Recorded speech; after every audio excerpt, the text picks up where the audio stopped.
kama mtu ana jambo lolote kupitia mkondo wa chama. Sasa kwa nini kwa kesi hizi hatua zimechukuliwa mapema? Sisemei hao makatibu wa kanda waliochukua hatua huko watasema wenyewe misingi ya kuchukua kwao hatua, lakini kwa nafasi ya mtendaji mkuu niwaambie tu kwamba kuna taarifa tulikuwa nazo kabla za uwepo wa watu ambao walikuwa wanazunguka kushawishi baadhi ya viongozi na wengine wakakataa kufanya press conference za kusema hizo tuhuma kwa kupewa pesa, kwamba mtu anapewa milioni 2 kwa press conference ili akazungumze hayo. Sasa ukisha kuwa na madai hayo na tuliyapata kabla, alafu matukio yakatokea, na kabla yake kuna press conference ilifanywa na mtu ambaye sio kiongozi wa chama, katika hali ambayo inaonyesha kabisa kwamba kuna mpango unaendelea, hatua za kuchukua katika mazingira kama hayo zinakuwa za tofauti sana, kwa sababu hapo sasa hakuna nia njema ya kuzungumza mambo ya chama, ila kuna usaliti na kutumika kutaka kuchafua chama na viongozi wake kwa mazingira hayo tu ya uwepo wa madai ya mipango na rushwa. Lakini kwa kuyasema hayo niweke indhari mbili, kwa sababu katibu mkuu ni ofisi ambayo inapokea rufaa zinapokuja. Nasema hayo bila kuingilia hatua zozote ambazo mwanachama ataamua kuchukua kukata rufaa na kujustify kile alichokifanya, na nasema haya vile vile bila kuingilia uhuru wa wanachama na viongozi.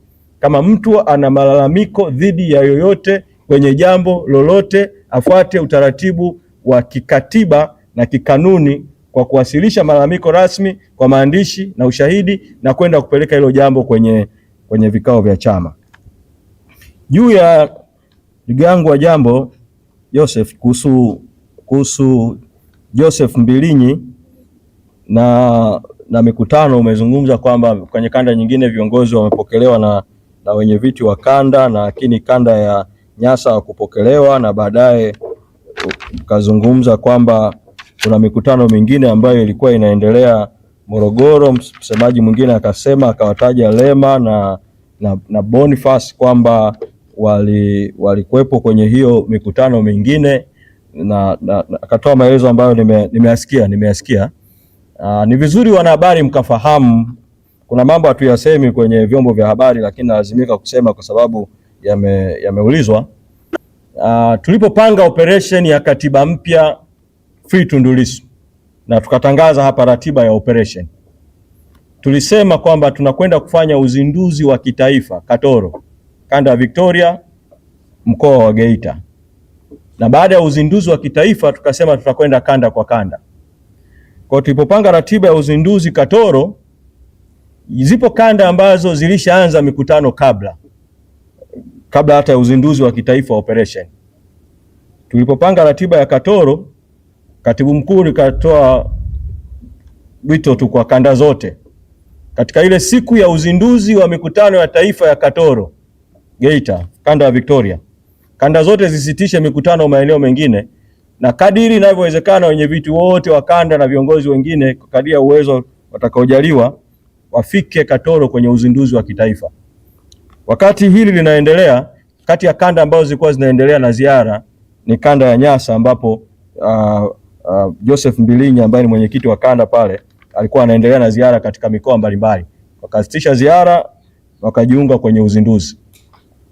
Baada ya uzinduzi tuliofanya Katoro, tukaendelea na msafara operation tukiwa tuna timu moja na msafara mmoja, mpaka baadaye makamu mwenyekiti wa chama akapata safari ya kwenda nje, Mheshimiwa John Heche, na tukaongoza hiyo timu mpaka tukafika Arusha, tukamaliza operation ya awamu ya kwanza. Tulipomaliza operation ya awamu ya kwanza Dodoma, watu tunaopambana nao wakataka kujaribu kujibu ukubwa wa operation tunayoendelea nayo kwa kutengeneza misafara miwili ya ziara ya chama hicho ambacho kiko madarakani kwa njia haramu, na kuanza kufanya mashambulizi kwa staili walioifanya. Na sisi kimsingi tukashauriana na tukatoa baraka tu kwamba maeneo mengine yanaweza kuendelea na mikutano wakati operation ya kitaifa ikiendelea. Sasa kule kanda ya kati tulikuwa tumemkabidhi jukumu kwa azimio la kamati kuu ambalo nilitangaza hapa. Mheshimiwa mpambanaji Godbless Lema na mpambanaji Salma Kasanzu kwa wasimamizi wa kanda ya kati. Walikuwa wamepanga ratiba ya mikutano kule Morogoro na wakawepo kule Morogoro na wakaalikana wenye viti wa kanda kushiriki hiyo operation. Kwa ndio sababu mwenyekiti wa Pwani akaenda Morogoro Turiani na mwenyekiti wa Nyasa. Sasa kuhusu mwenyekiti wa Nyasa mahususi, kwa nafasi ya mtendaji vile nilizungumza na Joseph Mbilinyi mpambanaji kumuuliza kwamba bana, msafara unakwenda kwenye kanda yako, una join katika hatua ipi? Na akawa ameeleza kwamba yeye kwa sababu alifanya ziara awamu ya kwanza kanda ya Nyasa, tukaisitisha ziara aliyokuwa nayo akashiriki Katoro. Aliona kwamba timu iliyokuwa inakwenda Nyasa inaweza kuendelea mapambano Nyasa bila uwepo wake, na yeye kwa sababu amealikwa Morogoro na kushiriki operation, basi atakwenda kushiriki Morogoro. Kwa hiyo hayo ndio maelezo ambayo Joseph Mbilinyi alinipa juu ya sababu ya kuwa Morogoro na kutokuwepo Nyasa. Maswali ya pambazuko juu ya nimeshajibu kuhusiana na masuala ya Sugu na Boni na Lema.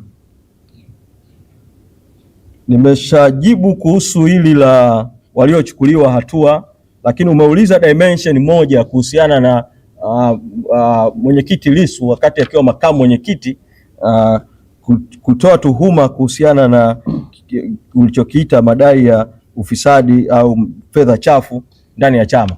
Chama hiki katika kuchukua hatua au katika kufuatilia mambo, kwa kweli ofisi ya katibu mkuu, kwa sababu imepewa dhamana tu kwa niaba ya chama kufuatilia masuala mbalimbali, haibagui hadhi ya kiongozi.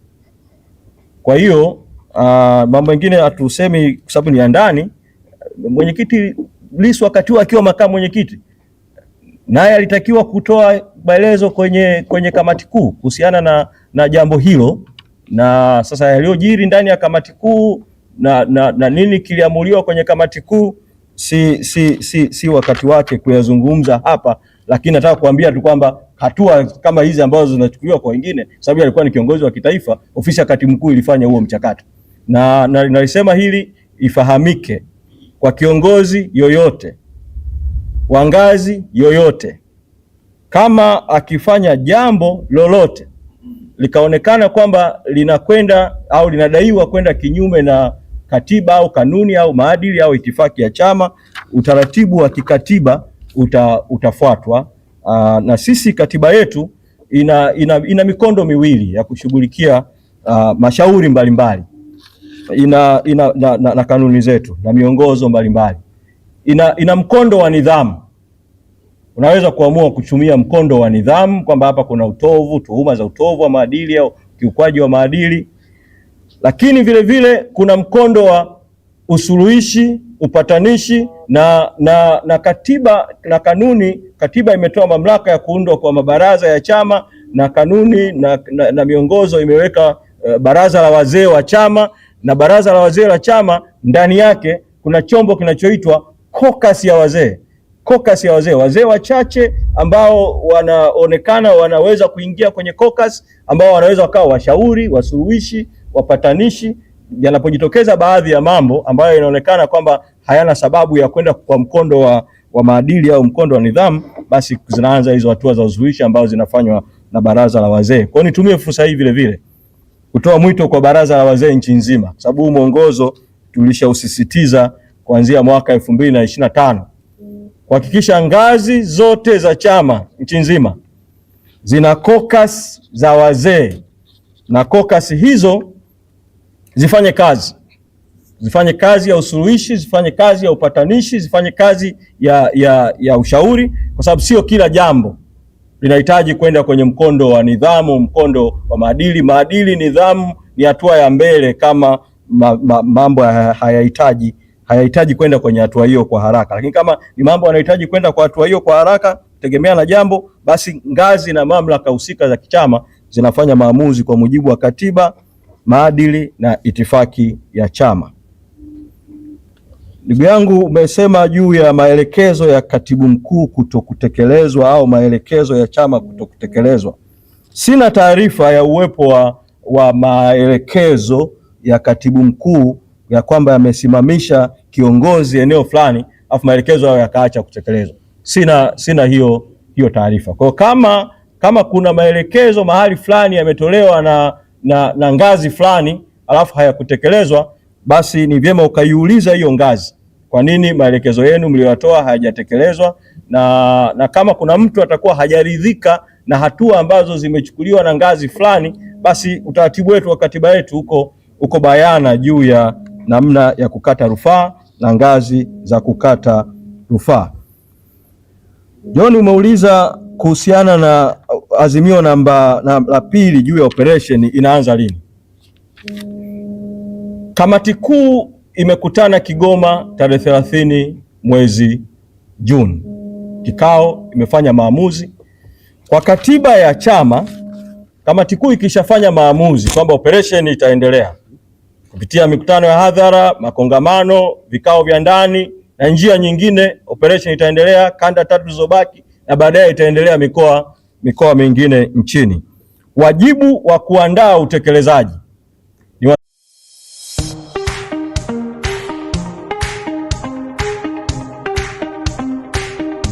kutokana na haya matukio ya hapa katikati niliyoyaeleza, msiba, baada ya msiba wajumbe wengine wa sekretarieti walikuwa msibani, wengine walikuwa hapa Dar es Salaam, baada ya pale kesi ya Lissu, baada ya pale kesi tena ya chama, kesi tena ya chama, hiyo lockdown ambayo serikali iliweka bila kuitangaza waziwazi ya tarehe 7. Kwa hiyo sasa tutafanya kikao, sekretarieti itakaa, itapitia mpango kazi na bajeti ya chama na mpango uliopitishwa wa operation, itapanga sasa ratiba ya kina, tunaanza lini, tunaanzaje, utaratibu gani, na tukishapanga hizo taratibu mtaitwa, mtajulishwa kuhusiana na ratiba ya operation inayofuatia. Lakini katika hatua hii, kwa sababu operation inahitaji fedha na baraza kuu ambayo ni kikao kikubwa kweli kweli, baraza kuu kwa bajeti iliyopitishwa kwenye mpango kazi, baraza kuu linahitaji milioni 334 kufanya baraza kuu. Ni kikao kikubwa. Nitoe ombi kabisa maalum sana. Kwa kweli tuna mahitaji sana ya kifedha sana, sababu hatuna ruzuku na tegemeo letu ni tone, kwamba wananchi wachangie tone na wadau wachangie tone. Tunaomba mchangie kupitia akaunti ya chama, makao makuu, benki ya NMB, akaunti namba 226066000140. Inaitwa Chama cha Demokrasia na Maendeleo. Narudia tena, NMB Bank, akaunti namba 226066000140, au namba ambayo imezoeleka ya M-Pesa, jina litasoma Chadema Headquarters, namba ni 0744446969. Sasa kuna swali limeulizwa kwamba mnasema watu wachangie. Je, fedha ziko salama? Matumizi yakoje?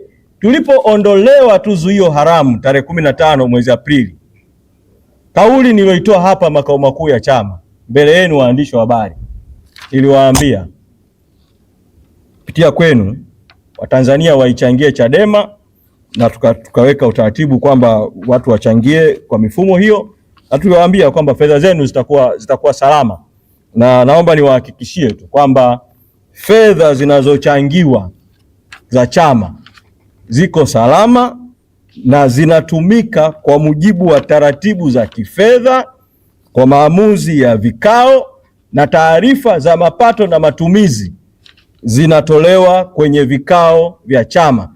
Na kikao kilichopita cha kamati kuu pamoja na mengine, sababu ya maazimio ambayo tumetangaza kwa umma, lakini kikao kilijadili vile taarifa ya katibu mkuu ambayo ilihusisha vile taarifa ya fedha ya chama, na hakukuwa na swala lolote juu ya matumizi ya fedha ambalo linaweza kutumika na muuliza swali kusema kwamba kuna jambo ambalo linahitaji hatua zozote zile. Kwa hiyo mambo yako sawa sawa, na kwa pesa ambazo zinakusanywa mikutanoni tone, utaratibu tulioweka kama sehemu ya kuhakikisha matumizi ya fedha yanazingatia taratibu za kifedha, pamoja na kuwa fedha zinakusanywa mkutanoni pale na kwa uwazi kiwango kinatangazwa pale mkutanoni, maelekezo ni kwamba ili pesa zitumike lazima kwanza ziingizwe benki. Kwa zinakuwa bank ili zitoke sasa, kama zinarudi kwenye operation kwa ajili ya mafuta, zinarudi kwa utaratibu wa kuingia kwanza kwenye account ili kuhakikisha kwamba kuna accountability na ili pesa itoke kwenye account ya Chadema. Manake haya mambo yanazungumzwa bila watu kufahamu utaratibu wa kifedha wa chama. Katibu mkuu ni afisa masuhuli wa chama, na utaratibu wetu wa kibenki makao makuu ya chama kuna kategori mbili za watia saini ili pesa itoke kwenye akaunti zetu za makao makuu za benki. Kategori ya kwanza yuko mwenyekiti wa chama na katibu mkuu. Sasa mwenyekiti wa chama yuko gerezani, kwa maana kategori ya kwanza yuko katibu mkuu. Kategori ya pili sasa ndio yuko mkurugenzi wa fedha na maafisa wengine katika kusaini. Kwa tafsiri yake ni nini? Pesa za makao makuu zinatoka zikiwa cheki imesainiwa na katibu mkuu wa chama na mpaka sasa hakujawa na tuhuma zozote popote. Sasa tunaposikia kuna tuhuma zinarushwa kwa viongozi wengine kuhusu matumizi ya pesa za tone makao makuu, najiuliza kwamba hawa watu wanaelewa taratibu za kifedha na utaratibu wa kitaasisi kuhusiana na masuala ya fedha, au tuhuma zinatolewa tu kiujumla. Kwa mimi nasema tu kwamba ndugu yangu, fedha zinazochangiwa tone, pesa ziko salama na zinatumika kwa matumizi ambayo yako intended, na kwa kweli ni chache sana. Tunawashukuru Watanzania kwa kutuchangia kwa nguvu kubwa, lakini ni chache ukilinganisha na kiwango cha mahitaji tulichonacho. Kwa tunapita katika kipindi kigumu kidogo cha kifedha, lazima tuambizane ukweli. Na Watanzania ambao mna imani kubwa sana na Chadema, mna tumaini kubwa sana na Chadema, namna ya kuisaidia Chadema mojawapo ni kuichangia Chadema. Hata kama una hofu ya kuchangia wewe binafsi moja kwa moja, tafuta njia yoyote ile, imradi mchango ufike kwa Chadema, usaidie kwenye mapambano ya haki ambayo tunaendelea nayo. Sasa kuna jitihada zinafanywa za kutengeneza hii. Unajua utawala huu una tuhuma mbalimbali za ufisadi, una tuhuma za mauaji. Chama kinachotawala kina tuhuma mbalimbali za ufisadi, kina tuhuma za mauaji. Kwa sasa wanajaribu kurusha tuhuma kwa Chadema ili pengine ama waseme tuchafuke wote, hii taasisi yenye imani na matumaini ya watu nayo ichafuke, au Watanzania wakate tamaa ya kuchangia. Kwa ile wimbi la kumichango kule ya tone na halaiki ya watu kuchangia kwenye tone. Sasa mbinu ya kudisturb ni tumia watu ambao nitatumia lugha ya Kiingereza wanaitwa agent provocateurs, kwamba tengeneza tuhuma, kuza tuhuma, tengeneza mkakati wa kusambaza, lengo likiwa ni kukatisha watu tamaa na kutengeneza mgogoro usiokuwepo na kutengeneza tofauti zisizokuwepo. Na katika hili niwaombe sana wote wanaunga mkono Chadema, wote wanaopenda haki, wote wanaopenda demokrasia, wanaopenda mabadiliko, wanaopenda uhuru, ikiwemo wanaharakati wa mitandaoni, niwasihi sana, acheni friendly fires, kwamba watu tuna ajenda inayofanana juu ya katiba mpya, tuna ajenda inayofanana juu ya haki za watu, juu ya kutaka haki, ukweli, uwajibikaji kwenye mauaji ya Oktoba, tuna ajenda inayofanana kutaka free Tundu Lissu, mwenyekiti awe huru, alafu hapo katikati watu wenye ajenda zinazofanana wanaanza kushambuliana wao kwa wao. Watawala watakuwa wana faida, wanafurahi sana kwamba sasa mjadala unahama, kwamba hapa sasa kuna diversion, kuna division, kuna deception. Mimi nasema tulenge ajenda moja, tulenge mstari ulionyooka, na mstari ulionyooka ni katiba mpya, free Tundu Lissu. Na mimi nasema kwamba kwa heshima kubwa sana, na nashukuru na nawashukuru sana wote ambao wameendesha kampeni ya kumlinda makamu mwenyekiti wa chama Mheshimiwa John Heche. Ni jambo zuri sana watu kulinda viongozi wa chama, lakini niseme kwamba imetosha.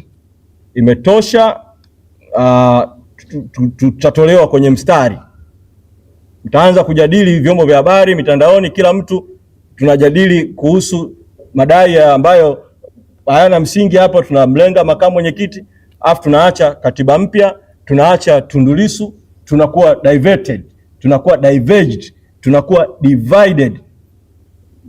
Tusiwafaidishe watawala ambao wana hali mbaya, wana mbinyo wa kimataifa mkubwa sana unaohitaji haki Tanzania, wana mbinyo wa ndani wa wananchi wa nguvu ya umma mkubwa sana. Tumefika katika hatua ambayo sasa